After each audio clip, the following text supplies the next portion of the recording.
জাহান্নাম কি এটা একটা হাদিস দিয়ে বোঝাচ্ছি। আল্লাহ রাব্বুল আলামিন এই পৃথিবীর সবচেয়ে সুখী মানুষটাকে, এই পৃথিবীতে যার কোনো দুঃখ কষ্ট কিচ্ছু ছিল না, এই মানুষটাকে ডেকে নিয়ে আসবেন। ডেকে নিয়ে এসে জাহান্নামে ঢুকাবেন এক মুহূর্ত সময়ের জন্য, ধরেন 1 সেকেন্ড বা 1 ন্যানো সেকেন্ড। এরপরে বের করে নিয়ে আসবেন, নিয়ে এসে বলবেন পৃথিবীতে কি সুখে ছিলে? সেই ব্যক্তি বলবে সুখ কি জিনিস হে আল্লাহ আমি জানি না। আমি কি বুঝাতে পারছি ভাই? সুখ কি জিনিস আমি জানি না।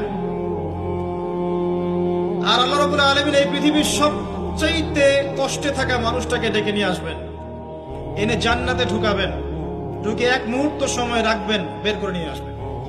বলবেন পৃথিবীতে কষ্টে ছিলে? সেই বান্দা বলবে কষ্ট কি জিনিস আল্লাহ আমি জানি না।